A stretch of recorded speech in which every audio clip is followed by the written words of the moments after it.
Hello, beautiful viewers. Welcome to another 30-minute conversations.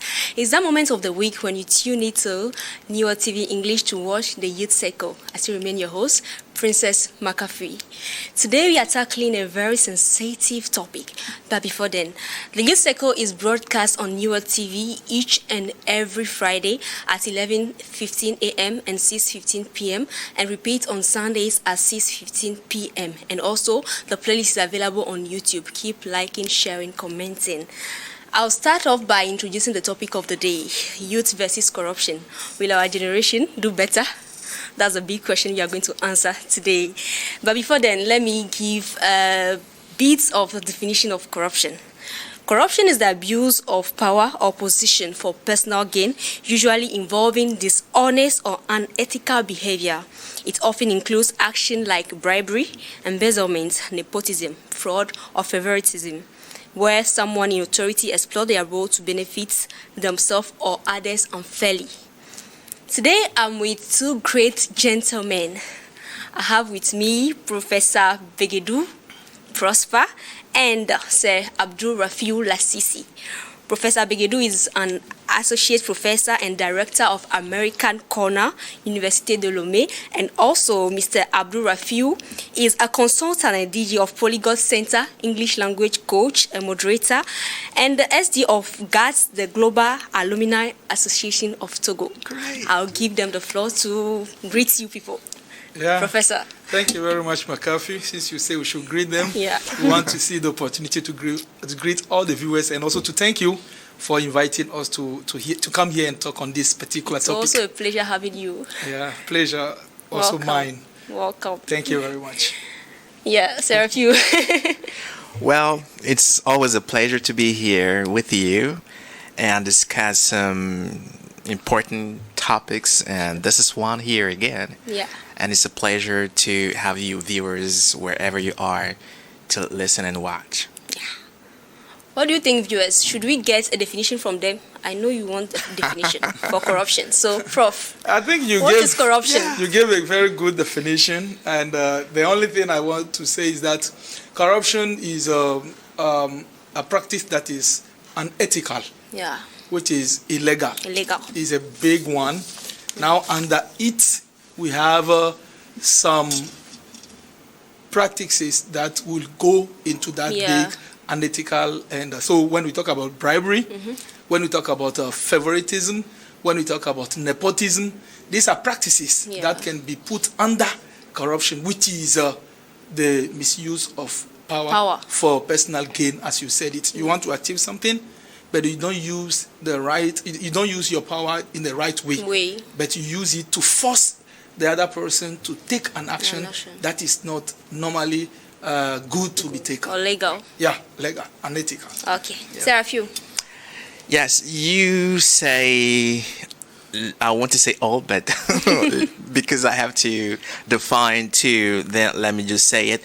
As you say it is very sensitive, then what I am going to give as a definition is not my definition. It's just a definition that I got, when doing the research. So here it goes. It's the abuse of untrusted power for private gain. You all say that.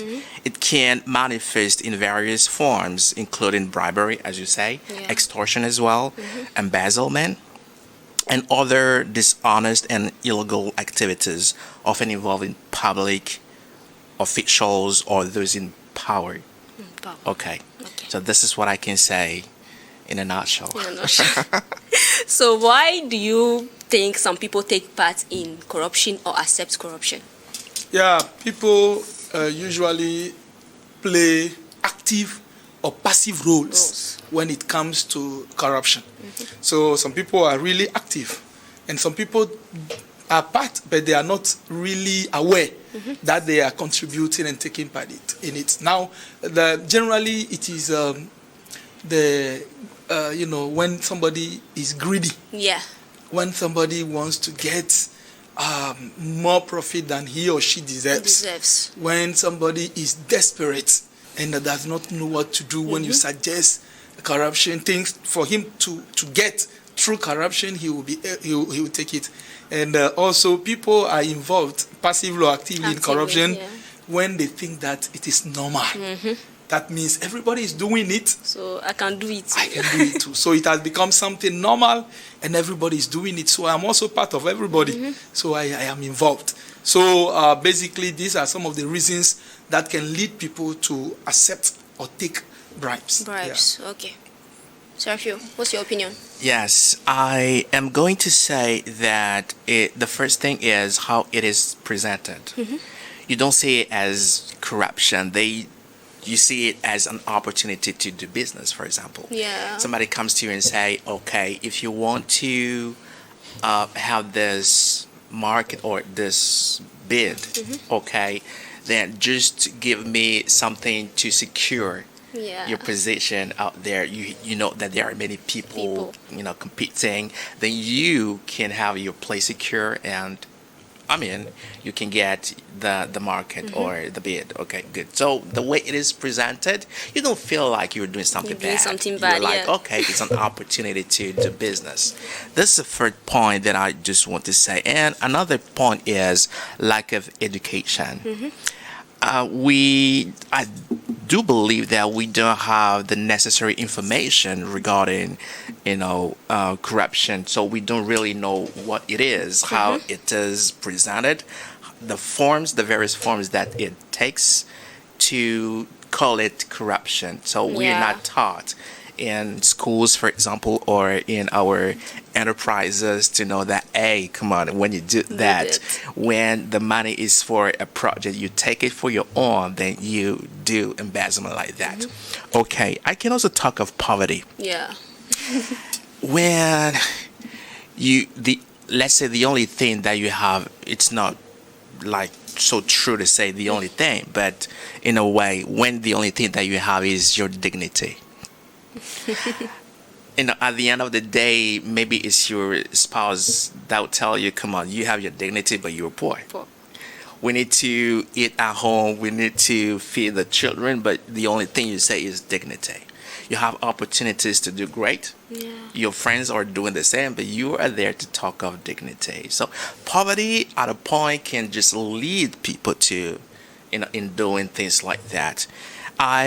When you have heavy responsibility to or social pressure, I remember when, back then, some years back, I was a singer. I love singing a lot, but at a point, my brother was like, come on, I have a huge responsibility. You are the second after me, and you are just there singing. But what is the means that you are bringing in, to the table? So I need to advise myself and say, come on, Raf, you have to change your orientation and do something that would just bring money to the table. So heavy responsibility, cupidity as well. Yeah. Greed. When you just want to have more and more all the time, cupidity, come on, you go for that. Yeah. I'll stop there. Okay. People may say corruption is just a government thing, but we see it in everyday life. So I'll ask this question: is corruption just a government thing, or is in everyday life? Prof. Yeah, it's not just a government thing. It is true. You said it very well that when we talk about corruption, we say it's the politicians who are corrupt, those who are in power who are corrupt, and people don't see that it is in our society. Everyday life, So as we said, it's not just government, in our families, in our businesses, in our places of work. For example, if you are a student and you are cheating, for exam malpractices, these are corruptions. And when you go to a place when you need to queue, and you go and see the security guy, you say, okay, take this and allow me to go first. So it is not government.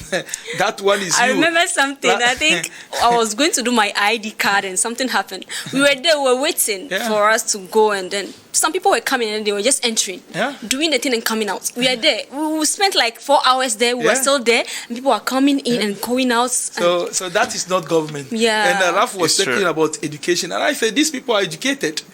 They have education. For me, there's something, part of the human nature which is leading them not to respect the rules.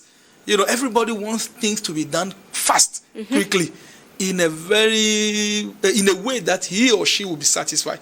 Like last time, somebody was telling me they want to take a long bus to go to a place. Okay. They know that the bus can take 50 or 60 people. But they want to take more. And they said they want to put extra chairs in the bus. But they said that they know that the police will, cause trouble to them. Yes. And they say, you just give them 5,000 and they will let you. So the people were ready to give the 5,000 because they wanted to carry more people in the car. It talks about poverty. Yeah, poverty is correct. We don't have the means to have all of them. But at the same time, you forget that you are jeopardizing your life. Because when you take more than the car can contain, then your life is in trouble. Yeah. So I think people is not just saying, okay, the other person is corrupt. We also, as I said it, sometimes participate directly or indirectly in promoting corruption. Because knowingly or unknowingly, some people are aware, some people are not. But at the same time, we know that the rule is this. But because you want to achieve it, like you go to have some documents certified, you say, I need them for tomorrow. But they say you need to put it there, it takes 2 days. You say, no, me, I want it tomorrow. So they say, okay, you want it tomorrow, you need to bring something else. You understand? Why not come earlier to have it done normally? But you want it to be done fast. Because everybody wants it to be done fast. Not following the rule. Yeah, it's our reality. And that ID card thing made me very angry because that day I'm supposed to come to work that day. So I have to be there and we're waiting for people to come in because maybe they know someone there or something like that. So it's like everything nowadays is is about like knowing someone. Yes, knowing someone or having someone somewhere to help you. Sarah, what do you think about that? Well, you totally right when you say it's not just about government. Yes, we all also do that, in our daily life, and we call it privilege.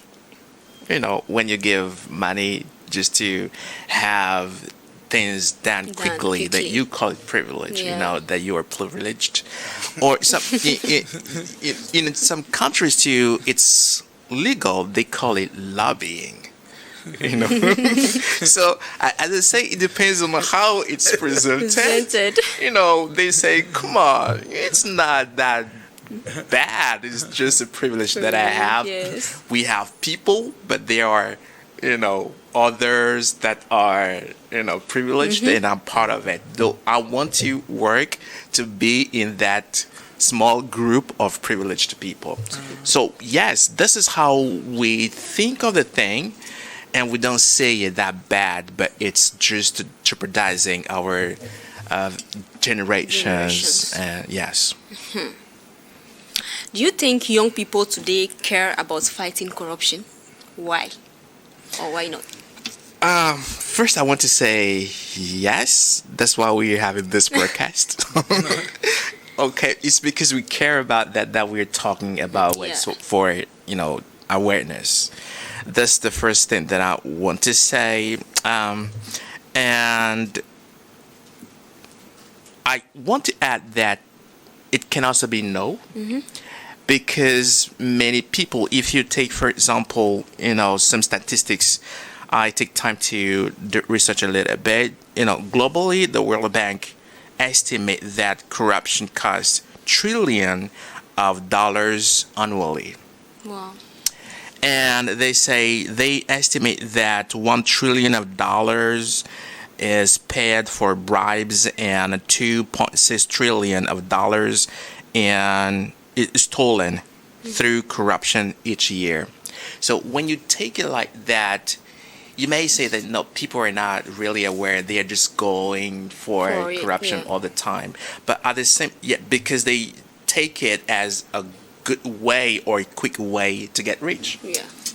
But if we have statistics at the same time, it's just to tell us that, come on, we have to do something about that. And that we are aware that is just disturbing the whole process, normal process of development. Okay, so this is, how I think about the About thing, it. but I don't know you. Yeah.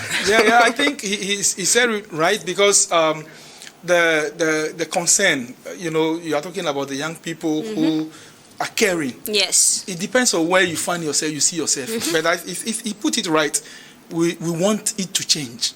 So wherever you listen to people say, oh, our country is not developing, our African continent is not developing because of corruption. Yeah. That means many people know that it's bad. It's bad.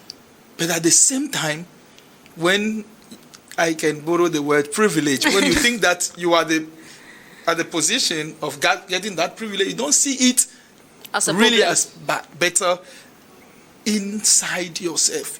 You know that it's bad. But because of the profit that you are getting from it, then you see. So many young people are involved because they are informed. Like we can have the opportunity to get information, research, and the figures are there. So when you are informed that in our country, through embezzlement, through this, we are losing a lot, then you are aware and you feel concerned. But sometimes many, I will not say many, some young people too are not concerned because they are really very skeptical. Skeptical because for them, it has always been like that, and it will continue like that. Those who try to fight, and you remember I read this novel by Chinua Achebe, No Longer at Ease. Yes. Yeah. When Obi came from abroad and said, okay, I'm going to fight corruption. Yeah. Finally, he himself found himself there. So it's like a system that is there. Yeah. And if you don't pay attention, you want to go against it, you yourself, you find yourself inside. So seeing that some people have tried and couldn't achieve the goal, then it has become something normal. And change is not possible. But I think they are not right. We need to try. Yes. And to know that it cannot change overnight. Yes. But it is a process. Little by little. If one changes, 2, 3, then it is becoming something very important. And that is why we are here. Yes. And we are speaking about it. Yeah. So, meaning there is a possibility for a change. Yeah. Yeah. Always. How many percentage? Yeah, the percentage might not look very good, but very big, but there is a shift. Yeah. There is a shift. Okay. Yeah. We take it as a process, going up and down, and one day we'll reach there. Yeah. And our generation will surely do better, right? And I'm happy. We don't want to ask other people to change. We need to change ourselves before. So if, for example, you go, like you are talking about the ID card, you know that this is the way, the process. You go and you abide by the rules. Now, then you have it done and you are happy that I follow the process. Now, if you know that it is that way and you want to go against it because of this, then you yourself, you are not changing. So I think if 10 people can start changing, that can make a difference. Yeah. Okay. Yes, and I want to seize that opportunity to say that we most of the time think that change is outside, but it's inside. Yes. I don't have to wait for you to change to have the change that I want, be the change that you want yourself. Want to see, yes, so it's possible. Okay. Why is it important for the youth to avoid corruption? Because they always tell us to avoid it, not to go by it, but it's happening every day. But what do you think is important for the youth to avoid corruption? It is very important because those today that we are saying that they are corrupt, they will not be there forever. Yeah. The young people are going to take the lead. So if they are not involved, they are not informed, and they don't change, it is going to be the cycle that will be repeated. Yeah. So the cycle needs to be broken at a time. And it starts from, as we said, the education. Yeah. So when we start educating the children right from the beginning, and they are concerned, because, sometimes when we are talking about these issues, some people think it is the other people who are concerned. I'm not concerned. What I just need to go to school and to get my degree, to start working and to earn my money. So all this issue, corruption, is not my business. It's your business, because we want our country to be developed. We want our continent to be developed. So losing money because of corruption is not adding something to Yeah. our economy. Our economy. So we need to make sure that people are there to have money. And develop our economy. Yeah, sure. So the young people need to see into it. Yeah, it's very important for them. Serafio. Yes. I want to take a word out there. Yes. It's your business. When I got the invitation to come here, I was a bit afraid because I say it's really sensitive, but at the same time, because I am a trainer, I say I have that responsibility to come and do something. And I am concerned it's also my business. Yes, it's our business. Now, why do we need to be involved in that? Because if we don't do anything, our future is in danger. I just want to take a given country, okay? You see that in some countries, you have schools that are not there, at least good ones. Roads are not built, at least good ones. And, hospitals, maybe the list can just be on and on, you say. And if you don't have the infrastructures that are necessary for your well-being, you're concerned. You can't say that, it's not my business. No. You need at least to raise awareness so that somewhere somebody can listen to you and say, at least we need to do something. Even if it's just a little effort made, we need to start somewhere. Okay. So yes, we have to do something and fight. Okay. So can you give us some ways or actions we can take? Examples? Well, the first thing is what we're doing again. Yeah. Okay. And we need to avoid as much as possible to involve ourselves into corruptions. We give the little examples, but very important. Okay, we don't see it that way, but we need to say this should not start from me. At least that should stop, from me. Then we have the chain, the system. Should at the point be broken, as he said. So yes, we need to do something about that ourselves, like that, and we need to raise awareness. I say education, yes, let's do it, not just wait for the government to say in schools and they will come and put it in the curricula and say let's teach that, but we in our daily life, talking with our friends, we can find a way to talk about that and say, at least we need to stop this because the consequences are huge. Yes. Okay. Yeah. So actions. I think one of the things that needs to be done and done again is education. Now, education is a process. And for me, we need to lay emphasis on the values. Yes. The values that we want to promote. The value of integrity, for example. If we can start from our homes, in our churches, in our mosques, in our schools, everywhere, people will have this value of integrity, for example. It will help fight corruption. If, for example, you know that when there is red light, you need to stop. Even if nobody is there, because nowadays we are afraid of policemen. But in some countries, when it is red, even if there is nobody there, the person will stop. Because they have reached that level. And I think these are things that we need to hamper and also to stress.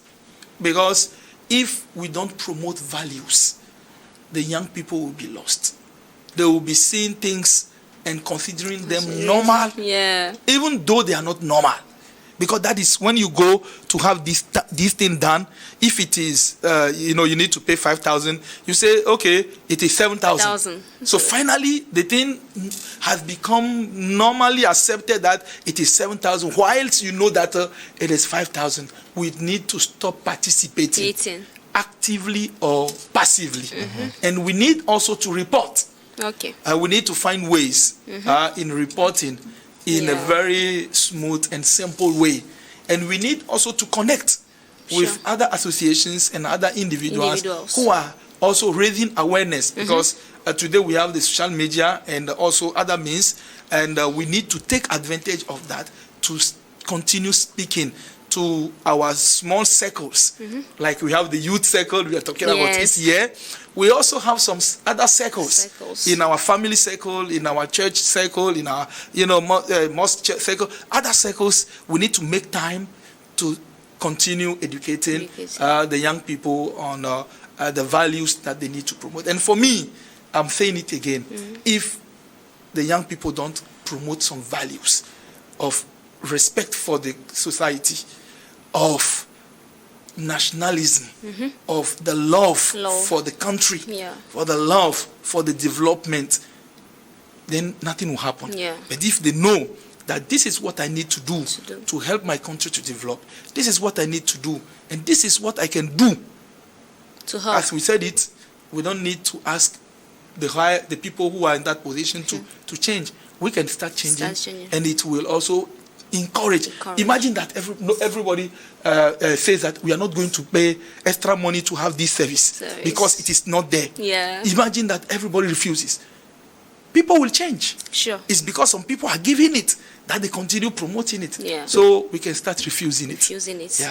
Okay. I want to add 2 additional values. We have service and integrity. If I know that I am there, I'm paid for that, whether paid or not, but I'm there to serve, and I have to do my job accordingly, then I think that will change. And excellence in whatever we do, if we want to promote excellence, that means that we put in integrity, as you say, and respect. Okay. This last question before we close the chapter. We are in a social media generation where we are all on social media. So I'll ask, how can we use social media to help people to draw out from corruption? In a sentence or 2 sentences. Well, by participating, maybe, or by sharing contents that will raise awareness. I'll put it simply like that. We have TikTok, for example. So when you go live, you can tackle, the topic and say, come on, this is that I see, and this is what I think about it. And you invite people to say what they think about that too. And instead of having, the lives just for, things that are not very important. Yes, we can do that. Okay, Prof. Yeah, social media can amplify the voices. You see, because at the same time, you can reach many people with your information. And apart from that, what we have, we can use less means. We don't need to spend much money to organize a campaign. We can use our phones to raise awareness. And also, when the information is being broadcast, it can reach many people. So using the social media is very, very important. And especially now that the young people can create content. Sometimes, through a story, through a picture, you are, bringing out the message because you know how to create. And also we can use various languages. We can make, the notion look very simple through the social media so that everybody, educated or non-educated, can get the information, because it's not only those who are educated who are corrupt, but those who are not educated also are also corrupt. So we need to make sure that using the social media, we can reach all spheres of population. Any last word before we close? Yeah, corruption is bad. We need to fight it. We need to avoid it. We need to refuse it. We need to, reveal those who are corrupt. Through, through our examples. We need to show the example. Yes, corruption is real, and it's not the others. We also participate in a way. We need to change. We need to go for the information and know how to actively act so that we stop it along the line somewhere. Because if we don't, we will just complain in vain. because it's not the others. Again, it's also, we citizens doing that, calling it privilege or whatever. I count on you. Okay, thank you very much to our coach, Mr. Rafiu Abdullah Sisi, and to the professor of the house, Professor Prosper Begedu. Thank you very much for always honoring the invitation and coming here each and every time I call on you. Thank you very much to you guys. You're welcome. Great job. We can close today's chapter by giving a shout out to the people working behind the scene. To my director, Akleso Young, and to my MCR, Solange Geli, to my producer, Jerry Etonam Atiogbe. Very big thank you to Rebecca. Thank you very much, Bonito Botre. Thank you very much to Risha, Prudence. You guys are doing a great job. May God bless you. And be safe till I come your way next time. Bye-bye.